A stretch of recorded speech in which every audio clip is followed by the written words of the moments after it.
What's good, YouTube? And welcome to the house. Something looks different around here. It could just be the daylight savings time messing with me, but seriously, I want to thank Mariam Art for doing the new layout. You might know her as Mecha Jayun from back in the day on YugiTube, or my roommate Jackie B, who's topped on the channel a couple of times before with deck profiles. And I also want to say that her new Amanda Lapalm emotes for her Twitch channel look very nice. The Zork Bonk is an instant classic, at least to me, and several of you all could definitely use it by the way I see you posting. So if you want to inquire her for maybe Twitch emotes or something for your channel in the future, you can hit her up over on Twitter and see if she's open for commissions. That being said, also on Twitter, this is how I consume my news. Nerd Factor, thanks for keeping me up to date with the LCS so I can quickly start looking around the market. 6 invoked, 5 of which are a Dogmatica, 1 Eldritch, 3 Dino, 3 Dragon Link, 2 Eldritch, 1 Zoo, 1 Pure, so really 3 Eldritch if you mix in the Dogmatica,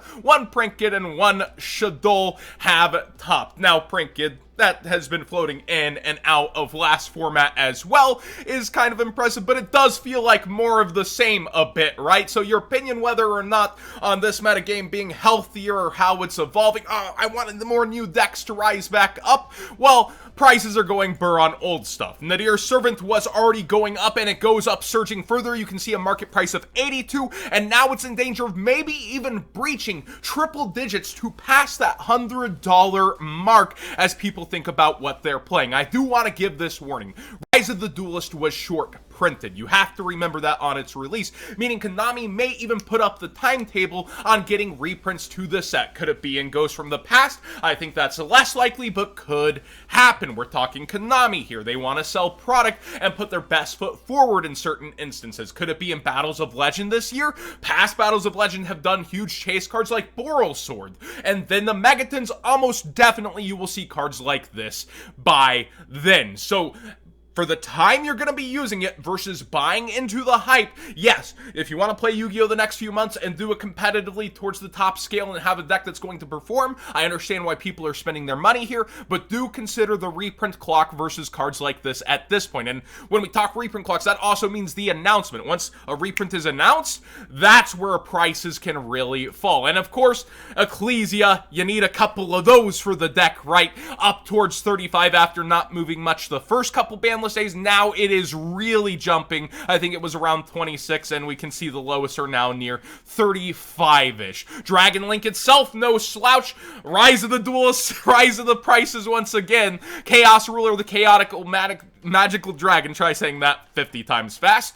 $32, $33, $34 quickly, $35. A lot of people were prepared for this to go up over time. Congratulations if you bought yours around $10 to $12. Heraldic Seal of Heavenly Spheres. I can't believe you had opportunities to buy this amazing card around $3 back in the day, and then it's just consistently gone up over time, getting a huge buyout. Dual Power being a $30 MSRP March reprint set in its own right. It's not the easiest to get this card. And then Chaos Dragon Levianeer, while we do have reprints and easy access versions now, its ultimate rare being its highest rarity is going up. I've called this one for a while for being a good long-term have that maybe it's getting choked out by its Alter Arch, but I still felt pretty good about how it looked. It's been going up over time, $65 now, a huge jump, while it was towards one of its bottom out price points right before the ban list. I don't think that Drytron's feeling too hot right now with Bin 1, but people are looking for replacements and things to put in the deck. It's definitely no slouch of a deck, and while it's one of the more complicated ones that was already kind of falling off on its own but hanging in the metagame, replacements are needed. Eden getting a huge buyout, and now you can even see a market price around 10, 11. Lost Art Eden win. That's a nice looking Lost Art. Go look that up on your own time. Cyber Petite Angel Ultra Rare also going up. A lot of people deferring and playing this. You do have plenty of budget common versions, but not the most depending on which one, so you might want to consider getting the cheapo version sooner than later. And the Ultra, not all that much, still around $350, but that's a $10 play set at this point for what was, you know, a $6-ish play set or less, maybe even $5. Dragons of Legend Unleashed Ultra. not a bad card to have. Eva also, I just want to point out, has only one printing still from Structure Deck Wave of Light, unless I've missed something somewhere. So I'm really shocked how cheap this has stayed while all the other hype has gone into this deck and archetype.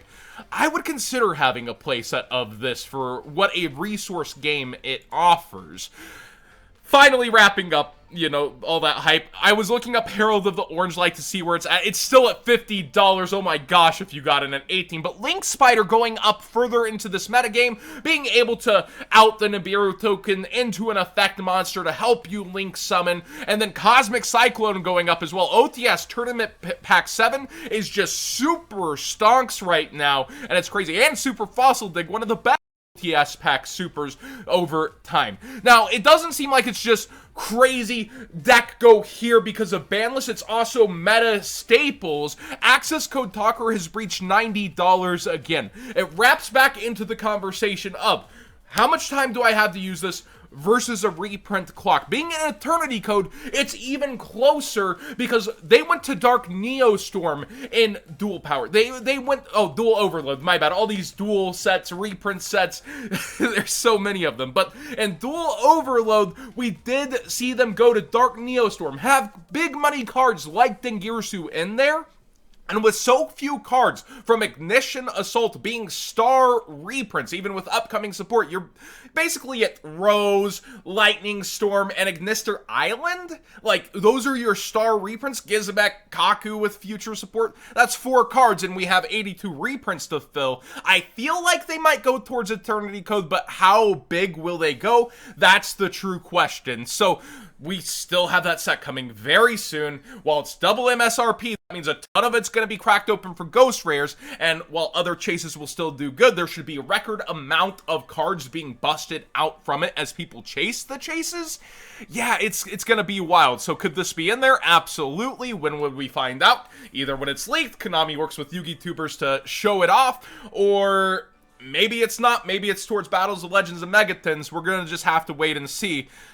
It's a dangerous ride to be spending 90 on this, but I understand you do want to play in remote duels right now. You want to play for big prizes. You have things coming forward, and a ban list makes things exciting. It's wild. At least if you're buying, use that TCG player link in the description down below, costing you nothing extra to support the channel directly for the cards you'd already be. Now, speaking of Sky Striker buyouts, they are continuing. I don't know what this is. It's not having results. It's not as if people are suddenly diving into the Eternal format, although that would have been a good investment before all these buyouts, I would say. Afterburner's Secret Rare First Edition is at $30 freaking dollars, while the Unlims are just kind of chilling around 7 some odd. There's also an Ultra and Super Rare version of Afterburners, so plenty of holos, but people like matching up all the secret rare cards that they can, understandably so. 30 is a bit too expensive for me, and I think it will fall out from there, but people are just going every which way. Now, Brigade has had several buyouts, and Fractal is going up even further than before. Even without results, I do think we have a duels pack with Lyrilusk. You know, a lot of people excited for that bird mommy. They're buying stuff out early here, as well as because of hype into this format and speculation that it would do very well. I still do think it, you know, those mixes of decks are very, very good. So I see why people are after it. And because people know people are after it, that means the Wind Barrier statue is getting summoned. And people's kaiju of choice has been changing to Godarla because that barrier statue is the most present one. So Godarla has been going a bit crazy. Also, you know, its attack stat isn't the hardest to get over, but it's especially because of the Wind Barrier statue, I assume. Buster Dragon with our little free Dragon Link helper to block people out of the extra deck. It's going up and crazy in price. This has just never had a reprint that's out of Breakers of Shadows. And remember, Breakers of Shadows did have a recent unlimited print that is on store shelf, so you would figure more of these are out here. Lowest first had $6.99, nice, around $70, and the rest are $50 for the unlims. I think this will continue to fall out. I don't think this is a hot demand commodity. I think most actual Buster Blader players would have their deck together. I don't think it's something they're suddenly going back out and getting because a ban list happened. I don't think, you know, Destruction Sword getting hit is any reason that people would have given up the deck and sold it off completely. But hey, I could be wrong and people could be emotional like that.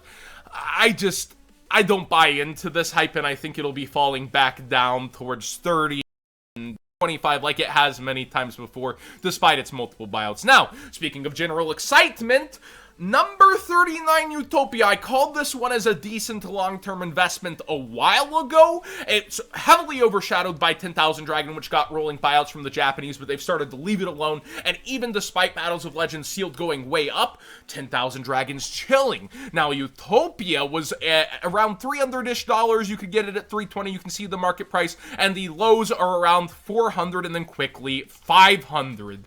I think this is max rarity Utopia, even though you need to carry a translation, and people don't like the stigma of, oh, it kind of looks like it's in Japanese despite this cool anime thing around it.